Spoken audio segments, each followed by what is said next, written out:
14 December সোমবার রাত 8টায় গোলাম কিবরিয়া আছে এডিটর স্পিকে জানিয়ে দিচ্ছি শিরোনামগুলো। করোনায় দেশে আরো 37 জনের মৃত্যু, নতুন রোগী 1799 জন, শনাক্তের হার 10.69।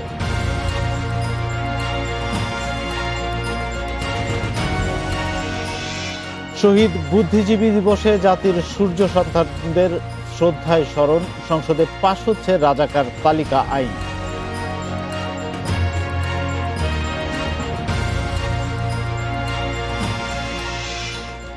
বঙ্গবন্ধু টি-20 ফাইনালে ওঠার লড়াইয়ে চট্টগ্রাম খুলনা মুখোমুখি, এলিমিনেটর ম্যাচ জিতেছে ঢাকা।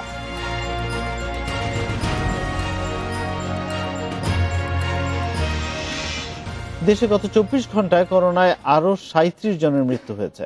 এর মধ্যে পুরুষ 27 জন এবং নারী 10 জন। এ নিয়ে করোনায় মোট প্রাণ গেল 7089 জনের। নতুন করে আরো 1799 জন রোগী শনাক্ত হয়েছেন। স্বাস্থ্য অধিদপ্তরের বিজ্ঞপ্তিতে জানানো হয় 10টি অ্যান্টিজেন এবং 16টি জিন এক্সপোর্ট ল্যাব সহ মোট 140টি ল্যাবে 24 ঘন্টায় নমুনা পরীক্ষা হয় 16,828 জনের। আর এসব নিয়ে কথা বলতে রাজধানীর ধানমন্ডি থেকে আমাদের সঙ্গে যুক্ত আছেন আইইডিসিআর এর উপদেষ্টা ডক্টর মুশতাক হোসেন। ডক্টর মুশতাক হোসেন, আপনাকে স্বাগত। আমরা দেখতে পাচ্ছি যে করোনার অনেক দিন আসলে অতিবাহিত হয়েছে, বেশ কয়েক মাস অতিবাহিত হয়েছে। এর মধ্যে কিন্তু মানুষ বিভিন্ন জায়গায় বেড়াতে যাচ্ছেন, যেহেতু এটি শীতকাল এবং বিভিন্ন সামাজিক অনুষ্ঠানও থেমে নেই। বিয়ে শাদী থেকে শুরু করে নানা রকম অনুষ্ঠান হচ্ছে। স্কুল বন্ধ, কিন্তু কিছু কিছু স্কুলে ভর্তি প্রক্রিয়ার জন্য অভিভাবকরা যাচ্ছেন, শিশুরাও যাচ্ছেন। তো এটা হচ্ছে বাস্তবতা। এই অবস্থায় মানুষকে কি পরামর্শ দেবেন যারা বেড়াতে যাচ্ছেন, যারা সামাজিক অনুষ্ঠানগুলোতে মেলামেশায় বাধ্য হচ্ছেন, তাদের করণীয় কি? জি, ধন্যবাদ। আমরা প্রথমেই অনুরোধ করব, অত্যাবশ্যকীয় নয় এমন ভ্রমণ যেন মানুষ না করেন। হ্যাঁ, বহুদিন ঘরে যদি যারা আছেন, যারা একদম বেরোতে পারছেন না, বিশেষ করে যারা বয়স্ক মানুষ, তাদের একটা মানসিক চাপও সৃষ্টি হচ্ছে। সেক্ষেত্রে নিশ্চয়ই সেখানে বাইরে যাওয়া এটা একটা অত্যাবশ্যকীয় কাজের মধ্যে পড়ে। সেক্ষেত্রে স্বাস্থ্যবিধি অবশ্যই আপনাকে মানতে হবে।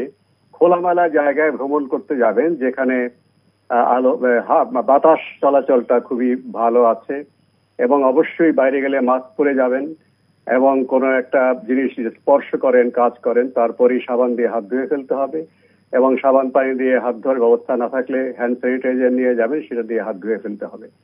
এবং ভিড়াক্রান্ত জায়গায় অত্যাবশ্যকীয় কাজ হলে যাবেন না, কিন্তু আমাদের অনেক কিছু জরুরি কাজ আছে যেখানে ভিড়াক্রান্ত জায়গায় যেতে হয়, সেখানে গেলেও 15 মিনিটের মধ্যেই কাজ সারার চেষ্টা করবেন। এবং অবশ্যই ভিড়াক্রান্ত স্থানে গেলে আপনি মাস্ক পরে যাবেন, এবং ভিড়াক্রান্ত জায়গায় যদি কোনো কিছু স্পর্শ করেন বা স্পর্শ যদি নাও করেন আপনার অজান্তে, আপনি সেখান থেকে ফিরে এসে অবশ্যই হাত পরিষ্কার করে নেবেন সাবান পানি দিয়ে অথবা হ্যান্ড স্যানিটাইজার দিয়ে। এবং বাসায় ফেরবার পরে অবশ্যই আপনি কাপড় চোপড় আলাদা করে রাখবেন, সম্ভব হলে ধুয়ে ফেলবেন, এবং সম্ভব হলে গোসল করে ফেলবেন সাবান দিয়ে। আর সম্ভব না হলে শীতের সময় সেক্ষেত্রে আপনি অবশ্যই আপনার কাপড় চোপড় আলাদা রাখবেন, যেন অন্য যারা আপনার সঙ্গে বাইরে যায়নি, ঘরের অন্যান্য যারা আছেন তাদের কাপড়ের সঙ্গে যেন মিশে না যায়। এবং গোসল করা না গেলেও আপনি অবশ্যই সাবান দিয়ে আপনার দুটি হাত এবং মুখমণ্ডল ধৌত করে ফেলবেন।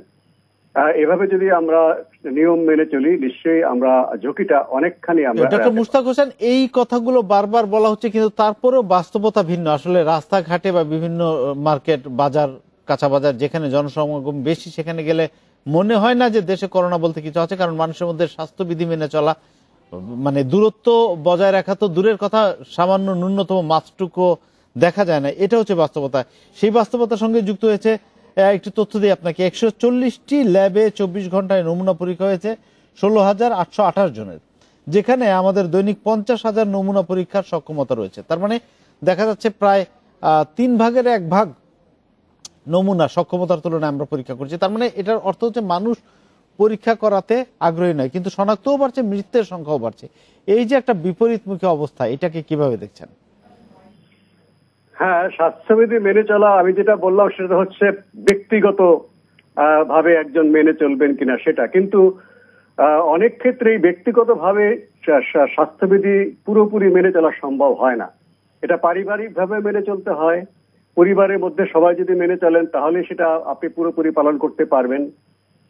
তারপরে সামাজিকভাবে আপনি যেখানে যাচ্ছেন, সেই কর্মস্থল যেখানে যাচ্ছেন, মানুষের সেবা দেওয়া হয় কিংবা বিনোদন কেন্দ্র, সেখানকার কর্তৃপক্ষ যদি সেখানকার স্বাস্থ্যবিধি মেনে চলবার জন্য ব্যক্তিগত সুরক্ষার পাশাপাশি, সাবান দিয়ে হাত ধোয়ার পাশাপাশি তার প্রতিষ্ঠানকে 24 ঘন্টায় জীবাণুমুক্ত রাখেন, পরিষ্কার পরিচ্ছন্ন রাখেন, এবং সেখানকার যদি বদ্ধ জায়গা থাকে সেখানে বাতাস চলাচলের ব্যবস্থা করেন, ভেন্টিলেশনের ব্যবস্থা করেন, সেখানে সাবান দিয়ে হাত ধোয়ার ব্যবস্থা রাখেন, এবং তাদের যারা কর্মকর্তা কর্মচারী আছেন তারা যেন কড়াকড়ি ভাবে স্বাস্থ্যবিধি মেনে চলেন, এই সবগুলো মিলিয়ে ব্যক্তিগত, পারিবারিক, সামাজিক এবং কর্তৃপক্ষীয় এই এই এই কতগুলো পক্ষ একসাথে মিলে যদি স্বাস্থ্যবিধি মেনে চলে তাহলে কিন্তু পরিপূর্ণভাবে মানা সম্ভব।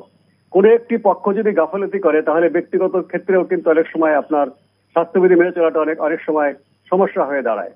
তো মানুষকে যদি উদ্বুদ্ধ করতে হয় এই যে টেস্টের বিষয়, এখানে আমাদের ব্যক্তিগত পর্যায়ে তো আমরা সচেতন করবই, এখানে কিন্তু আমাদের সামাজিক এবং কর্তৃপক্ষীয় দায়িত্ব রয়েছে। যেমন একটা জিনিস মানুষের মধ্যে ছড়িয়ে দেওয়া হয়েছে, আমি বলবো যে যারা প্রান্তিক মানুষ, নিম্নবিত্ত মানুষ, তাদেরকে মনে এটা ঢুকিয়ে দেওয়া হয়েছে যে তাদের করোনা হয় না। যারা কলকারখানার মালিক বা বিভিন্ন প্রতিষ্ঠানের মালিক তারা হয়তো ভেবেছেন এতে তার কলকারখানা চলবে, প্রতিষ্ঠান চলবে, কিন্তু এটা ভুল ধারণা। দেখুন, যতজন মারা যাচ্ছে পত্রিকায় তাদের নাম আসছে কতজনের, একজন প্রতিদিন যারা মারা যাচ্ছে হয়তো একজন বা 2 দিনে বা 3-4 জনের, বাকি সব কারা? তারা হচ্ছে সাধারণ মানুষ। হয়তো এই বিশাল বাংলাদেশে সবার খবর সবাই রাখে না, পত্রিকায় যাদের নাম আসে তাদের খবরই রাখা হয়। কিংবা আমাদের এখানে সংক্রমণের হার এক জায়গায় ঘনীভূত সংক্রমণ হচ্ছে না বলে হয়তো চোখে পড়ছে না, যেটা কিন্তু সারা দেশে বিস্তৃতভাবে কিন্তু মানুষ সংক্রমিত হচ্ছে, সারা দেশে বিস্তৃতভাবে মানুষ মারা যাচ্ছে, এক জায়গা তো মারা যাচ্ছে না, বিভিন্ন জায়গায় 20 জন মারা যাচ্ছে সারা বাংলাদেশ বিস্তৃত হয়ে। এক্ষেত্রে একেবারে কর্মস্থলে গিয়ে, প্রান্তিক মানুষদের বাসস্থানে গিয়ে আমাদের সংঘবদ্ধভাবে তাদেরকে খবরটা জানানোর বিষয় আছে যে দেখুন তো আপনাদের যারা আছেন তারাও কিন্তু মারা যাচ্ছেন, হয়তো আপনার চোখের সামনে মারা যাচ্ছে না, তাদের কিন্তু করোনা হচ্ছে, তারা টেস্ট করতে যাচ্ছেন না, তারা কিন্তু সংক্রমণটা ছড়াচ্ছেন। এক্ষেত্রে আপনি যে কোনো মুহূর্তে সংক্রমিত হতে পারেন, এবং আপনি বা আপনার প্রিয়জন যাদের ঝুঁকি আছে, ঝুঁকিপূর্ণ বয়স, ঝুঁকিপূর্ণ রোগ, তিনি কিন্তু মৃত্যুবরণ করতে পারেন, আপনি হয়তো টের পাচ্ছেন না। এইভাবে একটা তথ্য দিয়ে আমাদের এই ভয়াবহতার তো কোনো মানে শেষ নাই, কিন্তু কথা হচ্ছে যে এখন সবাই তাকিয়ে আছে টিকার দিকে, এখন সবচেয়ে বেশি আলোচনায় আছে টিকা। গতকাল স্বাস্থ্যমন্ত্রী বলেছেন 15 জানুয়ারির পর থেকে 3 কোটি ডোজ টিকা আসবে 6 মাসে, প্রতি মাসে 50 লাখ করে ডোজ আসবে, সেই 50 লাখ 25 লাখ মানুষকে দেয়া যাবে। এটি হচ্ছে কি সরকারি ভাষ্য। ধরেন টিকা আসলো 15 জানুয়ারির পর এবং 3 কোটি ডোজ টিকা আমরা পেলাম, 1.5 কোটি মানুষ, কিন্তু তাতে কতটুকু সুরক্ষা পাবো আর এই টিকা আমাদেরকে কতটুকু সুরক্ষা দেবে? হ্যাঁ, টিকা তো একটা খুবই ভালো খবর। বিশ্বব্যাপী বিজ্ঞানীরা অবিশ্বাস্য দ্রুত গতিতে টিকা আবিষ্কারের দিকে যাচ্ছেন। তবে আপনি যেটা শেষে বললেন আমি সেটা দিয়ে বলতে চাই, টিকা কতখানি সুরক্ষা দেবে। টিকা আসার আগ পর্যন্ত তো আমাদের অবশ্যই মেনে চলতে হবে, যারা রোগী শনাক্ত হচ্ছেন তাদের আইসোলেশনে যেতে হবে, তাদের সাথে লোকদের কোয়ারেন্টাইন করতে হবে এবং স্বাস্থ্যবিধি মেনে চলতে হবে, ভিড়ের জায়গায় আমাদের স্বাস্থ্য অবস্থা রাখতে হবে। তারপরেও টিকা যেটা আসছে এটা বলতে হবে প্রথম প্রজন্মের টিকা। এটা কিন্তু একেবারে সংক্রমণ মুক্ত হয়ে যাবে কেউ মনে করার কারণ নেই। মনে করুন আমি যদি টিকা পাই, 100% কার্যকরী টিকা কিন্তু কেউ দাবি করছে না। অর্থাৎ 100 জন মানুষকে যদি টিকা দেওয়া হয়, 10 জন মানুষ থাকবে তাদের মধ্যে টিকা কাজ করবে না, তিনি কিন্তু আক্রান্ত হবেন। সেই 10 জন যে কে আপনি বলছেন, আপনি বুঝতে পারবো না। কাজে টিকা নেওয়ার পরও সবাইকে এখানে স্বাস্থ্যবিধি মেনে না চললে তিনি কিন্তু সংক্রমিত হওয়ার ঝুঁকিতেই থাকবেন। আর যার দেহে টিকা কার্যকরী হবে তার শরীরে কিন্তু ভাইরাসটা যাবে, কিন্তু তার শরীরটা অতটা খারাপ হবে না, লক্ষণ তো অতটা দেখা যাবে না, তার হয়তো যে সমস্ত জটিলতা হয় সেটা তার মধ্যে হবে না। মার্কিন যুক্তরাষ্ট্র বিজ্ঞানী ফাউসি বলছিলেন, আমি শুনছিলাম তার সাক্ষাৎকার, যে কিন্তু তার মধ্যে কিন্তু ভাইরাসটা থাকবে, তিনি যদি হাঁচি দেন তার কাছ থেকে কিন্তু সংক্রমণটা ছড়াবে। কাজে যার দেহে টিকাটা কার্যকরী হবে তিনিও কিন্তু সংক্রমণের উৎস হিসেবে কাজ করবেন। তার মধ্যে হয়তো যে সমস্ত জটিলতা সৃষ্টি হলে একজন মানুষ মৃত্যু মুখে পতিত হতে পারে, সেই জায়গায় হয়তো যাবে না, কিন্তু তিনি একটা ভাইরাসের সংক্রমণের উৎস হিসেবে থাকবেন। তাকে অবশ্যই, যিনি টিকা নেবেন তাকে অবশ্যই মাস্ক পরতে হবে, তাকে অবশ্যই সাবান দিয়ে হাত ধুতে হবে একটা কাজ থেকে আরেক কাজে যাওয়ার মধ্য দিয়ে। কাজে টিকার সুরক্ষাটা অবশ্যই দিবে। এই উদ্দেশ্য বিজ্ঞানীরা বলছেন যদি 60% মানুষের দেহ কার্যকরী হয় তাহলে এখন যে গণহারে সংক্রমণটা ছড়াচ্ছে তাকে অনেকটা সীমিত করা যাবে। কিন্তু ব্যক্তি পর্যায়ে একজন টিকা প্রাপ্ত ব্যক্তি তিনি কিন্তু পরিপূর্ণভাবে সংক্রমণ মুক্ত হচ্ছেন না। তিনি হয়তো জটিলতা মুক্ত থাকবেন, তিনি হয়তো মৃত্যুমুখে পতিত হবেন না, কিন্তু সংক্রমণ বন্ধ করবার জন্য সবাইকেই, যিনি টিকা পাবেন যিনি টিকা পাবেন না। ডক্টর মুশতাক হোসেন, আরেকটি বিষয় আপনার কাছে জানতে চাই। ধরেন শুরুতে যখন করোনা সংক্রমণ দেখা দিয়েছিল তখন অনেকগুলো তথ্যের ব্যাপারে অনেক বিষয় আমাদের মধ্যে একটু ধোঁয়াশা ছিল, অনেক কিছু পরিষ্কার ছিল না। যেমন খাবার থেকে এটি ছড়ায় কিনা, ফলমূল যদি আমরা খাই এবং সেটিতে যদি করোনার ভাইরাস থাকে সেটি সরাসরি খেয়ে ফেললে ছড়ায় কিনা, খাবার কিভাবে আমরা পরিষ্কার করব, ইত্যাদি নানা রকম প্রশ্ন ছিল। বাইরের খাবার কতটা উপযোগী বা খাওয়া যাবে, এইসব বিষয়গুলো কি এখন কিছুটা আমরা গবেষণালব্ধ তথ্য পেয়েছি? আপনার কাছে আমি জানতে চাচ্ছি। না, গবেষণা কিন্তু এখনো শেষ হয়নি, গবেষণা চলছে। যেমন কিসের মাধ্যমে করোনা ভাইরাস ছড়ায়, এটা কিন্তু করোনা ভাইরাসের মহামারী যখন শুরু হয়, কোভিড-19 যেটা এখন, এইসব গবেষণার অনেকখানি কিন্তু আগের যে সার্স ছিল ওটাও কিন্তু করোনা ভাইরাসের। বাকি সৌদি আরব থেকে যে রোগটা এখনো ছড়াচ্ছে সেটা হচ্ছে MERS, middle east respiratory syndrome, কিংবা যে সমস্ত করোনা ভাইরাস আমাদের সাধারণ সর্দি কাশি ঘটায়, আমাদের মৌসুমী সর্দি কাশি হয়, ওইসব করোনা ভাইরাসের, অর্থাৎ অন্যান্য যে 6টি করোনা ভাইরাস আছে সেই করোনা ভাইরাসের উপর যে গবেষণা করা হয়েছে সেই গবেষণার ফলাফল থেকে কিন্তু এগুলো বলা হয়েছে যে কত ঘন্টা বাঁচতে পারে। আর এখন যে করোনা ভাইরাসটা দ্বারা আমরা আক্রান্ত হচ্ছি, যেটা বিশ্ব মহামারী ঘটাচ্ছে, সেটার উপর এখন গবেষণা হচ্ছে। সেই গবেষণাগুলো কিন্তু এখনো সম্পূর্ণ নয়। কাজে আমরা একদম প্রথম থেকেই যে সমস্ত সাবধানতা বিধিনিষেধ মেনে চলার কথা বলেছি, এগুলো অনেকগুলো ইনফ্লুয়েঞ্জার সাথে মিল আছে। শতকরা 95% সতর্কতা, সেটা হচ্ছে ইনফ্লুয়েঞ্জা মতো শ্বাসতন্ত্র বাহিত যে রোগগুলো, যক্ষা বাহিত রোগ, তবে যক্ষারটা বাতাসে ছড়ায়, এই কোভিড-19টা বাতাসে ছড়ায় না। এই শ্বাসতন্ত্র বাহিত রোগগুলো থেকে বাঁচার জন্য যেসব নিয়ম বিধি আছে যেগুলো হাঁচি কাশির মাধ্যমে ছড়ায়, সবগুলো আমাদের মেনে চলতে হবে। এগুলো কিন্তু কোনো গবেষণা কিন্তু এখনো পর্যন্ত বিশিষ্টভাবে এই কোভিড-19 জন্য এখনো কিন্তু আমরা প্রমাণ পাইনি। আমাদের সবগুলোই কিন্তু মেনে চলতে হবে। ডক্টর মুশতাক হোসেন, আমরা আশা করব যে শিগগিরই হয়তো আমরা গবেষণালব্ধ তথ্য পেয়ে যাব। আপনাকে অনেক ধন্যবাদ আমাদের সঙ্গে যুক্ত থাকার জন্য। আর সেই সঙ্গে এডিটর স্পিকে নিচ্ছে একটি বিরতি, ফিরবো অন্যান্য প্রসঙ্গ নিয়ে।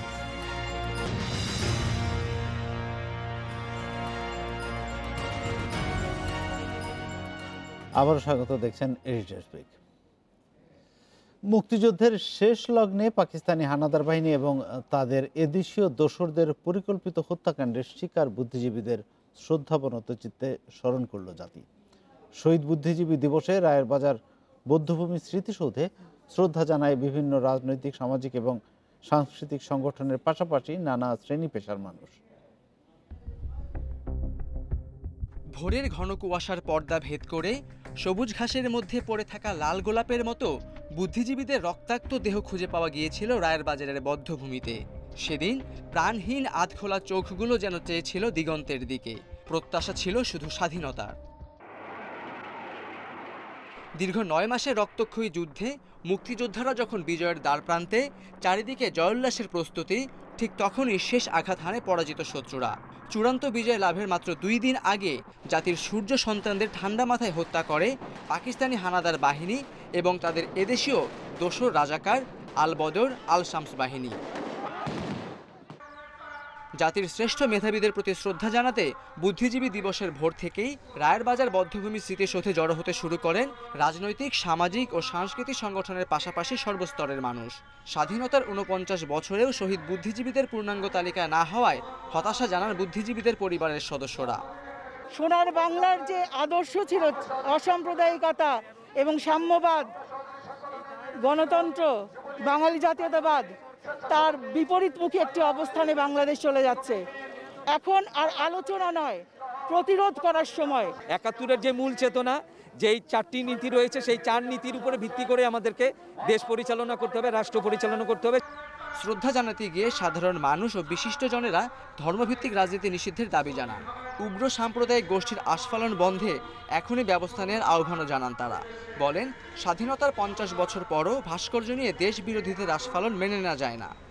সৃজনশীল সৃষ্টিকর্ম, সৃজনশীল শিল্পকর্ম, তার যে শক্তিশালী মাধ্যম, সেই একটি মাধ্যম হলো ভাস্কর্য বিদ্যা, ভাস্কর্য চর্চা।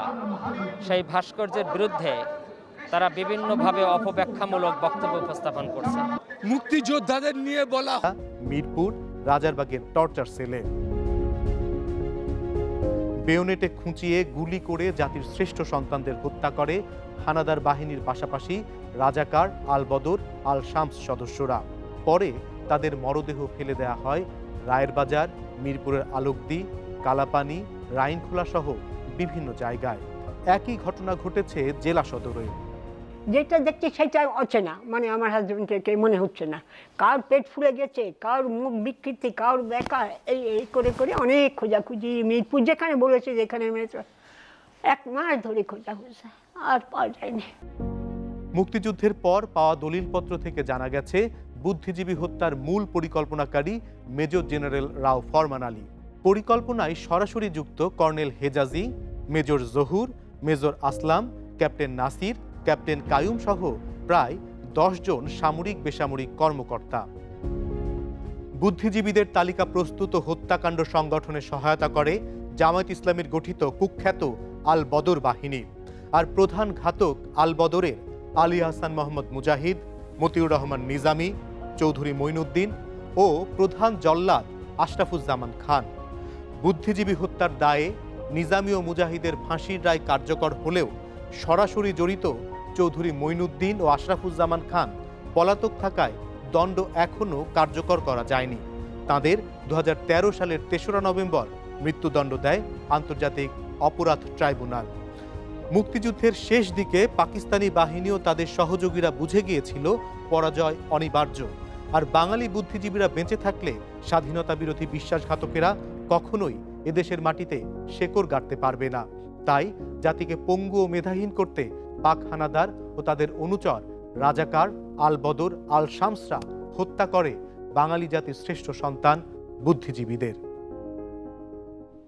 এইচএসপিকে নিচ্ছে একটি বিরতি, ফিরবো আরো প্রসঙ্গ নিয়ে।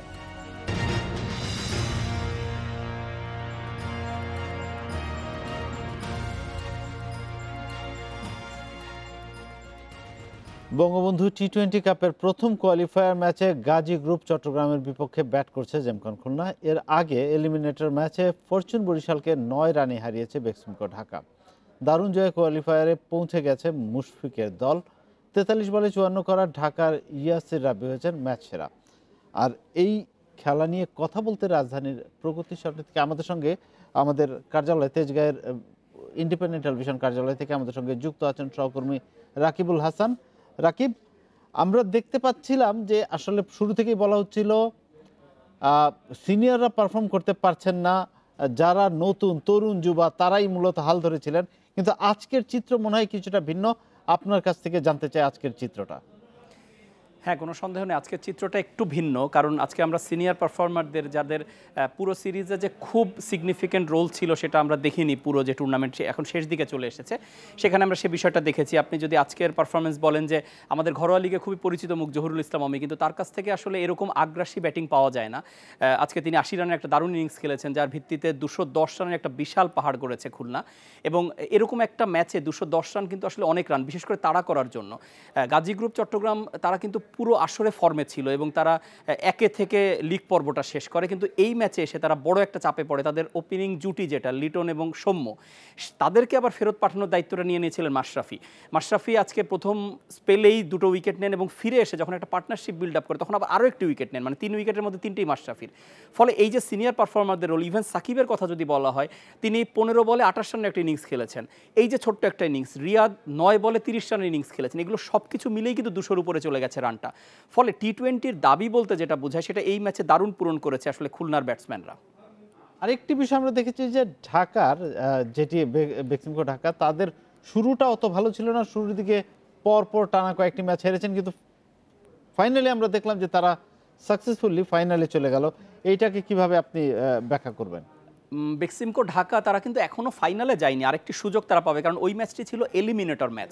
মানে যে দল মানে হেরে যাবে তারা বাদ পড়ে যাবে, যেভাবে বরিশাল বাদ পড়ে গেছে। এখন ঢাকা জিতে আগামীকাল একটা ম্যাচ খেলতে হবে। আজকে এখন যে মানে ফাইনালে পথে গিয়েছে বলা যায়, ফাইনালের পথে এগিয়েছে, এবং এখন যে ম্যাচটা চলছে এখানে যে দলটা হেরে যাবে তাদের সঙ্গে ঢাকার একটা ম্যাচ হবে আগামীকাল, যেখান থেকে আমরা ফাইনালিস্ট আরেকটা দলকে পাবো। এবং ঢাকার যে পারফরমেন্সের কথা বলছিল সেখানেও কিন্তু সিনিয়রদের একটা রোল আছে। মুশফিকুর রহিম তিনি ঢাকার ক্যাপ্টেন এবং তিনি পুরো টুর্নামেন্টই ভালো খেলছেন এবং আজকেও 43 রান করেছেন, এবং তার সঙ্গে ইয়াসির রাব্বি আমাদের একজন ইয়াং প্লেয়ার, তিনি বেশ এই জুটিটা পুরো ঢাকাকে পুরো সিরিজেই এগিয়ে নিয়ে গেছে। তারা আজকেও রোল প্লে করেছেন এবং ইয়াসির রাব্বি 50 করেছেন, 54 রান করেছেন, এবং ঢাকা কিন্তু 150 রান একটা মাঝারি স্কোর করেও শেষ পর্যন্ত 9 রানের জয় তুলে নিয়েছে। ফলে আজকে দুটো ম্যাচ কিন্তু দুই ধরনের আমি গ্ল্যামার বলবো। একটা হচ্ছে মাঝারি স্কোরকেও উইনিংয়ে স্কোরে রূপান্তরিত করেছেন ঢাকা, এবং এই ম্যাচটা তো বড় স্কোরের খেলা হচ্ছে, যেটা শেষ পর্যন্ত এখনো পর্যন্ত খুলনার দিকেই আসলে একটু এগিয়ে থাকবে সবকিছু মিলে। রাকিব, এই পর্যন্ত এই যে টি-20 আমাদের যে টুর্নামেন্টটা হলো সেটিতে আপনার কাছ থেকে আমি জানতে চাই যে এই আপনি কিভাবে মূল্যায়ন করবেন? ধরেন তরুণরা তো প্রথমে ভালো করেছে, পরের দিকে এসে আর আমরা দেখতে পাচ্ছি যে সিনিয়ররা অনেকটাই দায়িত্ব নিয়েছেন, বিশেষ করে আজকের ম্যাচে। এই মুহূর্তে আমাদের সঙ্গে প্রগতি সরণি থেকে আমি দেখতে পাচ্ছি সাবেক ক্রিকেটার এহসানুল হক সেজান যুক্ত আছেন। রাকিব, আমি আপনার কাছে পরে আসবো সেই প্রসঙ্গটা নিয়ে। আমি একটু এহসানুল হক সেজানের কাছ থেকে আসছি। আমরা কথা বলছিলাম আজকের ম্যাচ দুটি নিয়ে। তার বাইরে আপনার কাছে যেটি জানতে চাই, আমরা দেখেছি যে এই টুর্নামেন্টের শুরু থেকেই তরুণরা খুব ভালো করছিলেন, আজকে এসে যারা আমাদের পরীক্ষিত ক্রিকেটার তারাও জ্বলে উঠেছেন। এই যে একটা কম্বিনেশন, তরুণদেরও ভালো করা, আমাদের প্রতিষ্ঠিত ক্রিকেটাররাও ভালো করা, ওভারঅল বিষয়টা আপনি কিভাবে দেখছেন? আমরা একটা বিরতি নিয়ে এসে আপনার সঙ্গে কথা বলবো এই প্রসঙ্গে। একটা বিরতি নিচ্ছি, এইচএসপিকে ফিরছি কিছুক্ষণ পর।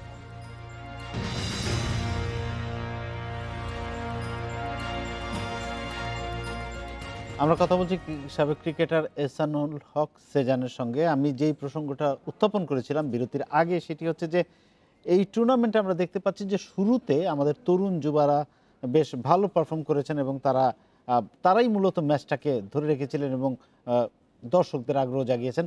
সর্বশেষ আজকের ম্যাচে কিন্তু আমাদের পরীক্ষিত যারা প্রতিষ্ঠিত ক্রিকেটার তাদের পারফরমেন্সও আমাদেরকে মুগ্ধ করেছে।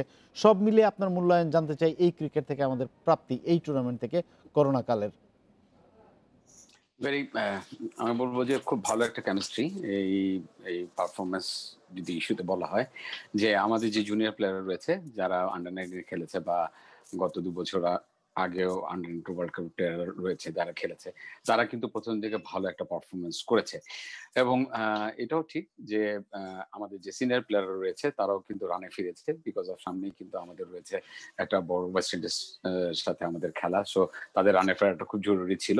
সো আমার কাছে মনে হয় যে এই দুটো কম্বিনেশন, আমার কাছে মনে হয় যে আমাদের যে টুর্নামেন্টটা, সেই টুর্নামেন্টটা আর একটু বড়, মানে বলবো যে আমাদের আস্থা ফিরিয়ে নিয়ে আছে এই টুর্নামেন্টটা, বিকজ অফ সিনিয়র প্লেয়াররা যদি পারফর্ম না করতো লাস্টের দিকে এসে, তাহলে কিন্তু একটা আমাদের চিন্তার কারণ হয়ে দাঁড়িয়েছিল। এবং যেহেতু জুনিয়র প্লেয়াররা পারফর্ম করেছে, এটা কিন্তু একটা পজিটিভ সাইড এর জন্য, যে একটা এক্সপিরিয়েন্স কিন্তু তারা পেয়েছে যে এত বড় একটা প্ল্যাটফর্মে খেলার, এবং সিনিয়র প্লেয়ারদের কাছ থেকে কিছু না কিছু শিখতে পেরেছে এই পুরো টুর্নামেন্টে। বিকজ অফ এই টুর্নামেন্টটা আমার কাছে মনে হয় যে one of the biggest tournament BPL এর পরেই এই বছরে বিসিবি যেটা আয়োজন করেছে, সেখান থেকে একটা বড় এক্সপিরিয়েন্স কিন্তু গ্যাদার করেছে। সো দুটোর কম্বিনেশন আমার কাছে খুব ভালো মনে হয়েছে, এবং পজিটিভ সাইড দুটাই, যে ওরাও এক্সপিরিয়েন্স পেয়েছে এবং ন্যাশনাল প্লেয়াররা, আমাদের সিনিয়র প্লেয়াররা এখন। আরেকটি বিষয় জানতে চাই আপনার কাছে, ধরেন এই যে ঘরোয়া টুর্নামেন্ট বা ঘরোয়া ক্রিকেটগুলো থেকে কিন্তু আমরা আমাদের ভবিষ্যতের জাতীয় দলের ক্রিকেটারদেরকে খুঁজে পাই বা তারা অনেককে আমরা সিলেক্ট করা হয়। আপনি কি মনে করেন যে এইখানে এই টুর্নামেন্টে এখন পর্যন্ত যা খেলা হয়েছে তার থেকে আমরা প্রতিশ্রুতিশীল এবং সম্ভাবনাময় কাউকে চিহ্নিত করতে পারছি? আসলে এখন যে ন্যাশনাল টিম রয়েছে সেটা কিন্তু আমি বলবো খুব কনক্রিট। সেখানে টিমে ইন করার জন্য যে একদম নতুন কোনো প্লেয়ারকে আমরা দেখতে পাবো সেটা আমি আশা করি না। বাট যেসব প্লেয়াররা আসলে ল্যামলাইটে রয়েছে তারা যে এক্সপিরিয়েন্সটা পেয়েছে, এটাই কিন্তু এই টুর্নামেন্টের সবচেয়ে বড় আমি বলবো প্রাপ্তি।